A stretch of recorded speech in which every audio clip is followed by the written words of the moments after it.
चलो दोस्तों, आज की इस वीडियो में हम क्लास 10 वाले बच्चे का हिंदी का जो 2021 में एग्जाम हुआ था फर्स्ट सिटिंग का, वो मतलब प्रीवियस ईयर का जो आपका एग्जाम हुआ था हिंदी का, उसका हम लोग क्वेश्चन सॉल्विंग करने वाले हैं। कब का? 2021 का। देखो यहाँ से 50% आपके क्वेश्चन जो है ना एग्जाम में लड़ जाएंगे, इतना गारंटी है। इसी कारण से जो 2021 में आपका क्वेश्चन मतलब पेपर हुआ था उसका मैं सॉल्विंग करा दे रहा हूँ, उसको बढ़िया से आप लोग देख लीजिएगा।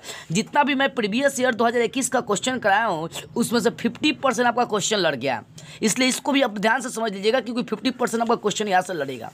देखो यहाँ पर यह कौन सा हिंदी है 2021 का फर्स्ट सीटिंग वाला। पहला क्वेश्चन देखते हैं, इसमें ऑब्जेक्टिव लॉन्ग सारा प्रश्न हम लोग कर लेंगे, ठीक है।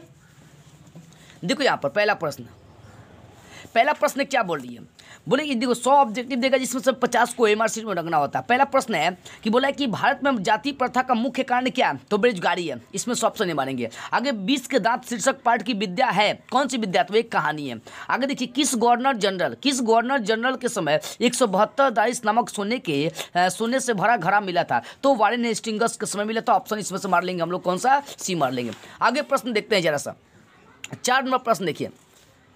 4 नंबर प्रश्न क्या है, 4 नंबर प्रश्न की पुराने का मुंह सब समय वांछनीय नहीं होता, यह युक्ति किस शीर्षक का है, तो नाखून क्यों बढ़ते का है, ठीक है ना। आगे देखिए मछली किस प्रकार की कहानी है, तो सामाजिक एक कहानी है। आगे सामाजिक कहानी है। देखो आगे देखिए यहाँ पर मेरा धर्म कैद खाने का धर्म नहीं है, यह पंक्ति किस शीर्षक पाठ की है, तो ये शिक्षा और संस्कृति की है, इसमें से ऑप्शन हो जाएगा सी हो जाएगा। लेखक अभिनव क्या साथ लेकर गए थे, तो पुस्तक, टाइपराइटर और टेप्स लेकर गए थे, इसमें से ऑप्शन हम लोग मार लेंगे, कौन सा, बी मार लेंगे। 8वां प्रश्न किसके बिना प्राणी को मुक्ति नहीं मिलती, तो गुरु ज्ञान के बिना प्राणी को मुक्ति नहीं मिलती। 9वां प्रश्न सवैया एवं छंद के सिद्ध कवि कौन है, तो रसखान थे, इसमें से ऑप्शन लोग कौन सा मार लेंगे, डी मार लेंगे। आगे प्रश्न देखते हैं, 9 नंबर तक हो गया। 10वां प्रश्न देखिए। 10 नंबर प्रश्न क्या है, 10 नंबर है कि घनानंद किस भाषा के कवि है, तो ब्रज भाषा के कवि, इसमें से ऑप्शन बी मार लेंगे। आगे 11 नंबर है कि आम शब्द का पर्यायवाची कौन है, तो भाई रसाल है, रसाल का दूसरा नाम आम भी होता है, ठीक है ना। आगे देखिए निम्न में कौन शुद्ध वाक्य है, देखो 4 ऑप्शन दिया है, अनधिकार, अंधिकार, नधिकार या अनाधिकार, तो अंधिकार सही है, इसमें से शुद्ध शब्द है, इसमें ऑप्शन बी मार लेंगे। आगे देखिए आमरण शब्द में कौन सा उपसर्ग है, तो आ उपसर्ग है। मानव मुक्ति के पुरोधा किसे कहा गया, तो भीमराव अंबेडकर को मानव मुक्ति के पुरोधा के नाम से जानी जाती है। 15 नंबर है मैं तो खोखा को इंजीनियर बनाने जा रहा हूं, यह किसका कथन है, तो बाबू ये कथन सेन साहब का, इसमें से ऑप्शन ए मारेंगे। 16 नंबर प्रश्न देखिए हितोपदेश का जर्मन भाषा में अनुवाद किसने प्रकाशित किया था, तो मैक्स मुलर ने किया था, इसमें से ऑप्शन हो जाएगा बी हो जाएगा, ठीक है ना। आगे प्रश्न देखिए 16 को हो गया। 17वां प्रश्न लोग देख लेते हैं। 17वां प्रश्न आप देख सकते हैं, बोले कि निर्वंश विद्या का संबंध किससे है, तो निर्वंश विद्या का संबंध मानव विज्ञान से है। आगे किस देश के लोग बड़े बड़े नख पसंद करते हैं, तो गौर देश के लोग जो है ना बड़े बड़े नाखून जो होता है ना पसंद करते हैं। आगे सूर्य नामक पुस्तक किनकी है, तो गुणाकर मूले की सूर्य नामक पुस्तक है। देवनागरी भाषा किस लिपि में लिखी जाती है, नेवारी भाषा है। देखो नेवारी भाषाएं किस लिपि में लिखी जाती है, भाई देवनागरी में लिखी जाती है, इसमें सो जाएगा ऑप्शन ए हो जाएगा। दुर्गंध शब्द का संधि विच्छेद क्या होगा, तो देखो दुह जोड़ गंध हो जाएगा, इसमें से ऑप्शन डी करेंगे टच। आगे बोले कि 22 नंबर अंगा का उच्चारण स्थान क्या है, तो कंठ है। लोहा शब्द क्या है, तो एक पुल्लिंग है। लोहा शब्द क्या है, तो पुल्लिंग है। आगे देखिए 54 नंबर कलम शब्द कौन सा संज्ञा, कलम कौन सा संज्ञा है, देखो वो कलम जो संज्ञा है ना वो जातिवाचक संज्ञा है, कौन सा जातिवाचक है। आगे 25 नंबर प्रश्न हम लोग जरा सा देखते हैं। 25 नंबर है कि नाच न जाने आंगन टेढ़ा लोकोक्ति का क्या अर्थ होगा, तो इसमें होगा काम न जानना बहाना बनाना, ठीक है ना। आगे गुण शब्द का विलोम क्या होगा, तो गुण का दोष होगा। प्रत्येक शब्द में कौन सा समास है, तो अव्ययीभाव समास है। आगे देखिए राम खाता होगा कौन सा काल है, तो भविष्य काल है। सभा शब्द कौन संज्ञा है, तो समूहवाचक संज्ञा, इसमें ऑप्शन कौन सा टच करेंगे हम लोग, सी टच करेंगे, ठीक है ना। आगे प्रश्न दिखा रहा हूँ आपको, ध्यान से देखते चलिए जरा साहब। 29 नंबर प्रश्न हो चुका है। एक 30 नंबर प्रश्न देखिए। 30 नंबर प्रश्न क्या है, बोले कि आग शब्द क्या है, देखो आग जो है ना तद्भव है, कौन सा तद्भव, इसमें ऑप्शन भी टच कर लेंगे। मंगमा मिठाई किसके लिए ले जा रही है, तो मंगमा जो है ना मिठाई अपने पोटे के लिए ले जा रही थी।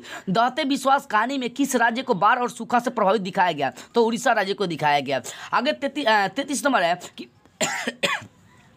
पहले दिन पापपति को क्या हुआ था, तो बुखार हुआ था, इसमें ऑप्शन सी मारेंगे। दहते विश्वास कहानी में स्कूल कहाँ पर है, तो टीले के नीचे, इसमें ऑप्शन हो जाएगा बी हो जाएगा। आगे सीता के बेटों ने सीता को कितने रुपए माहवारी खर्च देने का निर्णय किया था, 50 रुपए देने का निर्णय किया था, ठीक है। आप ध्यान से समझिए यहाँ पर 36वां प्रश्न देखिए, 36 नंबर है कि अच्छे लड़के परिश्रमी होते हैं, कौन वाक्य का उदाहरण है? तो सरल वाक्य का उदाहरण, इसमें ऑप्शन भी हो जाएगा। संतु मछली लेकर क्यों भागा? भाई कुआं में डालने के लिए। तो 37 का हो जाएगा, ए हो जाएगा। आगे प्रश्न मैं दिखा रहा हूं आपको 38 नंबर। 38 नंबर प्रश्न आप देख सकते हैं। 38 नंबर प्रश्न है कि एक वृक्ष की हत्या किस कविता संग्रह से संकलित है? तो इन दिनों जो कविता है ना उसी से लिया गया ऑप्शन, इसमें से बी मारेंगे। आगे देखिए, नदी के द्वीप किस कवि की रचना है? तो सुमित्रानंद पंत की रचना है। आगे, सदियों की ठंडी बुझी राख सुखबुआ उठी, मिट्टी सोने का ताज पहन इठलाती है, किस कविता की पंक्ति है? तो इसमें से ऑप्शन डी मारेंगे, जनतंत्र का जन्म। आगे देखिए 41 नंबर, जिंदगी और जोग किस लेखक की रचना है? तो अमरकांत की रचना है, ठीक है ना। बहादुर को लेकर कौन आया था? तो लेखक का साला लेकर आया था, इसमें से ऑप्शन बी मारेंगे। आगे देखिए 43 नंबर, लेखक रामविलास शर्मा के गांव का क्या नाम था? तो ऊंच गांव सानी नाम था, यानी ऊंच गांव सानी बोल सकते हो, ऑप्शन इसमें से बी मारेंगे, ठीक है ना। आगे देखिए 44 नंबर प्रश्न हम लोग देखते हैं। देखिए 44 नंबर प्रश्न क्या है? बोले 44 नंबर कि पंडित बिरजू महाराज किस घराने के वंशज थे? तो वो लखनऊ के घराने के वंशज थे, इसमें से ऑप्शन भी मारेंगे। भौतिकवाद का अर्थ भाग्यवाद नहीं है, किस निबंध की पंक्ति है? तो परंपरा का मूल्यांकन का पंक्ति है ये। आगे, बिरजू महाराज का संबंध किससे है? तो बिरजू महाराज का संबंध तबला से है, नृत्य से है। याद है, नृत्य नहीं दिया तो तबला मारेंगे, इसमें से ऑप्शन डी ए मारेंगे, ठीक है ना। आगे देखिए, निम्न में निश्चय शब्द का विलोम क्या होगा? तो निश्चय होगा। आगे, वास्तविक शब्द का प्रत्यय कौन है? तो वास्तविक शब्द में जो प्रत्यय ना ईक है, इसमें से ऑप्शन डी मारेंगे। आगे, रुचि शब्द का विशेषण क्या होगा? तो रुचि शब्द का विशेषण रुचिकर हो जाएगा, इसमें से हो जाएगा ऑप्शन ए हो जाएगा। आगे देखिए, महाशय शब्द का स्त्रीलिंग रूप क्या होगा? तो महासाया हो जाएगा, इसमें से ऑप्शन हो जाएगा बी हो जाएगा। 51 नंबर, भानुमति का पिटारा मुहावरे का क्या अर्थ है? तो अनावश्यक वस्तुओं का भंडार, इसमें से ऑप्शन कौन सा मार के चलेंगे हम लोग? बी मार के चलेंगे, ठीक है ना। आगे देखिए कौन नंबर हो गया? 52 नंबर प्रश्न हम लोग देख लेते हैं जरा सा। 52 नंबर प्रश्न देखिए आप। 52 नंबर प्रश्न क्या है? 52 नंबर प्रश्न है कि अज्ञान शब्द कौन सा समास है? देखो, अज्ञान जो शब्द है ना वो नक समास है। निम्न में भाववाचक संज्ञा कौन है? तो बुढ़ापा इसमें भाववाचक संज्ञा है। बहादुर शीर्षक कहानी की निर्मला कौन थी? तो भाई निर्मला पत्नी थी, लेखक की पत्नी, इसमें से ऑप्शन मार लेंगे, बी मारेंगे। 55 नंबर कि आशा दीवार किस कवि की रचना है? तो गुरु नानक की रचना है। किनके जन्म दिवस को अहिंसा दिवस के रूप में मनाया जाता है? महात्मा गांधी का, इसमें से ऑप्शन ए मारेंगे। आगे 57 नंबर, गुरु नानक पंजाबी के अलावा किस भाषा में कविताएं लिखते हैं? हिंदी में लिखते हैं, इसमें से ऑप्शन हो जाएगा बी हो जाएगा। 58 नंबर, संप्रदाय मुक्त कृष्ण भक्त कवि कौन है? तो रसखान है, इसमें से ऑप्शन हो जाएगा ए हो जाएगा। 58 नंबर प्रश्न हो गया। अब 59 नंबर जैसा हम लोग प्रश्न एक एक समझते हैं। देखो 59 नंबर प्रश्न है कि रसखान का रचना काल क्या है? देखो, रसखान का रचना काल क्या था? तो भाई रसखान का जो रचना काल है वो जहांगीर के समय का शासन काल का उसका जो समय है, यानी जहांगीर का शासन काल, इसमें से ऑप्शन ए मार सकते हैं, ऑप्शन बी मार सकते हैं, ये वाला। आगे देखिए यहाँ पर 60 नंबर प्रश्न। 60 नंबर का प्रश्न है कि वियोग में सच्चा प्रेमी जो वेदना सहता है उसके चित्त में जो विभिन्न तरंगे उठती है का चित्रण किसने किया? तो घनानंद ने किया, इसमें ऑप्शन ए हो जाएगा। निम्न में शुद्ध शब्द कौन सा? देखिए बहुत सारा दिया, इसमें सौहार्द जो है ना शुद्ध शब्द है, इसमें ऑप्शन डी मारेगा। विवाह शब्द क्या है? तो विवाह एक पुल्लिंग शब्द, इसमें से ऑप्शन बी मारेंगे। आगे, मैं पढ़ रहा हूँ किस काल का उदाहरण है? तो वर्तमान काल का उदाहरण है, ये सब कोई जानता है। लंबोदर शब्द में कौन सा समास है? बहुव्रीहि समास है, लंबा है उदर जिसके गणेश जी हो जाएंगे, ठीक है ना। तो लंबोदर शब्द में कौन सा समास है? बहुब्रीहि समास है। महिला का प्रवाची क्या है? महिला का प्रवाची क्या होंगे? तो नारी होंगे, इसमें से ऑप्शन कौन सा मारेंगे? बी मारेंगे। आगे देखिए, एरी शब्द का विलोम क्या होता है? एरी का चोटी हो जाएगा ना, एरी चोटी एक कर देना, यानी आकाश पटाल एक करना, एरी शब्द का विलोम शब्द चोटी हो जाएगा, इसमें से ऑप्शन सी हो जाएगा। आगे 66 नंबर हो गई। 67 नंबर से हम लोग प्रश्न देखते हैं जरा सा। 67 नंबर प्रश्न क्या है कि देखो, अक्ल पर पत्थर पड़ना मुहावरे का अर्थ क्या होता है? देखो, अक्ल पर पत्थर पड़ना मुहावरे का अर्थ होता है बुद्धि भ्रष्ट हो जाना, इसमें से ऑप्शन डी मारेंगे। अगर लिखावट शब्द क्या है? तो लिखावट स्त्रीलिंग है। आगे देखिए यहाँ पर 69 नंबर, श्रीमान शब्द स्त्रीलिंग रूप क्या? श्रीमान शब्द का स्त्रीलिंग रूप क्या होगा? श्रीमती, इसमें से ऑप्शन सी मारेंगे। आगे बोले शुद्ध शब्द कौन सा है? जो 4 ऑप्शन दिए इसमें शुद्ध शब्द कौन सा? तो इसमें प्रमाणिक जो है ना शुद्ध शब्द, ऑप्शन डी मारिएगा। तुम क्या खा रहे हो? रेखांकित शब्द कौन सा सर्वनाम है? तो इसमें क्या मतलब प्रश्नवाचक हो जाएगा, क्योंकि प्रश्न लगा हुआ है, इसमें प्रश्नवाचक भी मार लेंगे। आगे देखिए, चोर शब्द का विलोम क्या होगा? तो साधु होगा, इसमें से ऑप्शन डी हो जाएगा। भारत के प्रधानमंत्री, समझिए इसको, भारत के प्रधानमंत्री किस पदबंध का उदाहरण है? देखो, भारत के प्रधानमंत्री किस पदबंध का उदाहरण है? तो सर्वनाम पदबंध का उदाहरण है, इसमें से ऑप्शन जाएगा सी हो जाएगा। आगे अगर दिखाऊं मैं आपको क्वेश्चन 74 नंबर, तो बोले कि संगम शब्द का संधि विच्छेद क्या होगा? तो सम जोड़ गम, इसमें से ऑप्शन सी मार लीजिएगा। तो इस तरह से मैंने 74 आपको प्रश्न दिखा दिया। आगे दिखा रहा हूँ 75 से, तो ध्यान से मेरी बातों को समझते चलिए, क्योंकि देखो एग्जाम में इससे 50% आपको ऑब्जेक्टिव भी लड़ेंगे, लॉन्ग भी लड़ेंगे। तो 75 नंबर देखिए, निम्न में शुद्ध वाक्य कौन सा है? तो श्री कृष्ण के अनेक नाम है, ये शुद्ध वाक्य, इसमें से ऑप्शन डी मारिएगा। मंगमा क्या बेचती है? तो दही बेचती है। मुझे दही वाली मंगवा आप पढ़े होंगे। मंगवा कहाँ की रहने वाली है? तो औरलूर के पास की किसी गांव की रहने वाली है। इसमें से ऑप्शन हो जाएगा ए। आगे देखिए, मंगवा किस भाषा की कहानी है? तो भैया कन्नड़ भाषा की कहानी है मंगवा जो कहानी है। आगे धरती कब तक घूमेगी के रचनाकार कौन है? तो सांवरदैया। इसमें से ऑप्शन कौन सा मारेंगे? डी मार लेंगे। तो इस तरह से आपका 79 क्वेश्चन हो गया। आगे दिखा रहा हूँ आपको 80 नंबर से। 100 आपका ऑब्जेक्टिव है, 2021 में पूछा गया ये सेट है।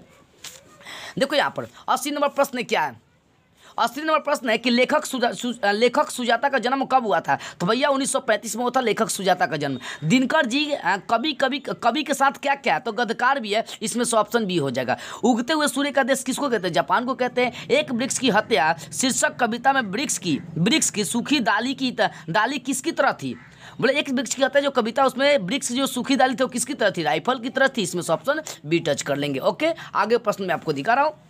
देखो 84 नंबर कवित्री अनामिका के अनुसार चौखट्टे में क्या नहीं अटता? तो कौन नहीं अटता? इसमें ऑप्शन भी मारेंगे। कौन सा महीना माँ के लिए आराध्य देव बन गया था? तो अगहन का महीना माँ के लिए आराध्य देव बन गया था। किसके लिए? तो पापपति के जो माँ थी ना उनके लिए, ठीक है ना, जो आप पढ़े होंगे पापपति वाला कहानी, नगर कहानी, ठीक है, सुजाता के लिए। सुजाता उसके लेखक है। अब देखो यहाँ पर क्वेश्चन था कि बोल रहा था कहाँ गया कि हाँ कवित्री के लिए, मतलब यहाँ पर कि 85 नंबर कि कौन सा महीना माँ के लिए आराध्य देव बन गया था? तो अगहन का महीना बन गया था। ऑप्शन इस पर भी मारेंगे। 86 नंबर पाप पत्नी किस पर लेटी हुई थी? तो स्ट्रेचर पर लेटी हुई थी। इसमें ऑप्शन हो जाएगा बी हो जाएगा। यहाँ पर देखिए 87 नंबर प्रश्न हम लोग देखते हैं जरा सा। अभी 86 मैंने आपको प्रश्न समझा दिया। 87 प्रश्न है कि धरती कब तक घूमेगी? धरती कब तक घूमेगी शीर्षक कहानी में किसे महसूस होने लगा कि आकाश अनंत नहीं है? सीता को महसूस होने लगा था। इसमें से ऑप्शन डी हो जाएगा। सीता के कितने लड़के थे? 3 लड़के थे, ठीक है ना। तुलनात्मक व्याकरण किसकी रचना है? तो भाई कांडवेल की रचना है। इसमें से ऑप्शन हो जाएगा सी हो जाएगा। भ का उच्चारण स्थान क्या? तो ओठ है। प का उच्चारण स्थान पफवा का उच्चारण स्थान ओष्ठ होता है। सुजान सागर किन की रचना है? तो घनानंद की रचना है। इसमें से ऑप्शन डी मारेंगे। अति सुगो स्नेह को मार्ग है छंद की रचना कौन है? तो घनानंद ही है, ठीक है ना। इसमें से ऑप्शन डी मार लेंगे। आगे देखिए 93 नंबर प्रश्न देखिए, बोले कि प्रेमगन किस युग के कवि है? अरे भैया प्रेमगन जो है ना वो भारतेंदु युग के कवि है। इसमें से ऑप्शन हम लोग सी मार लेंगे। आगे मैं आपको दिखा रहा हूँ 54 नंबर प्रश्न, ध्यान से आप देखिएगा, ठीक है ना, क्योंकि 54 नंबर प्रश्न आप समझिए आप ध्यान से। 53 नंबर प्रश्न मैंने क्लियर करा दिया। अब 54 नंबर प्रश्न हम लोग देखते हैं। 54 नंबर प्रश्न क्या है कि बोले जीर्ण जनपद किस कवि की रचना है? तो बद्रीनाथ चौधरी प्रेमघन की रचना है, ठीक है ना।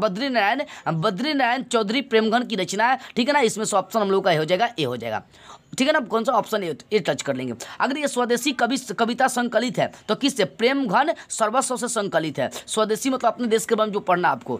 आगे देखिए सुमित्रा नंदन पंत का जन्म कब हुआ था? 1900 ईस्वी में हुआ था। राइट 1900 ईस्वी में हुआ था। 1900 ईस्वी में हुआ था सी इसमें। आगे देखिए खेत शब्द है, खेत कौन सा शब्द है? देखो वो जो खेत शब्द है ना वो तद्भव रूप है। कौन सा? तद्भव रूप है। अब सत्य के लिए आग्रह, सत्य के लिए आग्रह के लिए एक शब्द लिखना है। तो सत्य के लिए एक शब्द जो है, सत्य के लिए आग्रह के लिए शब्द जो है सत्याग्रह। इसमें से ऑप्शन सी मारेंगे। 99 नंबर प्रश्न, वह छत से गिर पड़ा यह किस कारक का उदाहरण है? तो अपादान कारक का उदाहरण है, ठीक है ना। आगे ग का उच्चारण स्थान क्या होगा? कंठ होगा। तो इस तरह से मैंने आपका जो 2021 में पूछा गया ऑब्जेक्टिव क्वेश्चन था उसको मैंने क्लियर कर दिया। आप लोग बढ़िया से तैयारी कर लीजिएगा। देखिएगा इसमें 50% जो है ना क्वेश्चन आपका लड़ जाएगा आपके एग्जाम में, ठीक है ना। अब इसका लॉन्ग क्वेश्चन भी हम लोग एक बार समझ लेते हैं। लॉन्ग क्वेश्चन की जब बात करते हैं तो गद्यांश जो है ना करीबन से करीबन 20 नंबर का आपका गद्यांश करता है। गद्यांश का मतलब क्या होता है? खोज कर लिखने वाला। तो ये आप तो बना लीजिएगा। उसके बाद देखिए यहाँ पर निबंध जो है ना करीबन 10 नंबर का आपका पूछेगा, दे देगा। जैसे परिश्रम का महत्व, राष्ट्रभाषा, हमारा विद्यालय, मित्रता, गणतंत्र दिवस, ये सब आपको टॉपिक दे दिया है। बोला है कि इसमें से किसी एक पर में क्या करना है? निबंध लिखना है। तो भाई एकदम सिंपल सी बात है। निबंध कैसे लिखना मैं वीडियो बना चुका हूँ, प्लेलिस्ट में आप जाकर देख लीजिएगा। सिंपल आपको बता दिया गया, ठीक है ना। आगे देखिए 5 नंबर का आपको जो है ना क्या पूछेगा? तो लेटर लिखने के लिए पूछेगा, मतलब आवेदन लिखने के लिए पूछेगा, एप्लीकेशन लिखने के लिए पूछेगा। तो आपको ये आनी चाहिए कम से कम। 10 नंबर का किताबी प्रश्न आपको मात्र करेगा। कितना? 10 नंबर का किताबी प्रश्न करेगा। अब फिर 5 नंबर का आपको जो है ना वो करता है व्याख्या करने के लिए। देख सकते हैं ये 5 नंबर का व्याख्या करने के लिए देता है। कविता दे देगा, बोले कि इसकी व्याख्या करिए। तो बाबू ध्यान से आप समझ लीजिए मेरी बात को। ये 5 नंबर का प्रश्न करता है व्याख्या करने के लिए हिंदी में, ठीक है ना। तो इस तरह से मुझे जो बातें आप बच्चों को समझानी थी हिंदी का, मैंने समझा दिया। आप उसी आधार पर तैयारी करना शुरू कर दीजिए। तो बस आज की इस वीडियो में इतना ही। अगले वीडियो में हम लोग कोई और टॉपिक स्टार्ट करते हुए फिर मिलेंगे।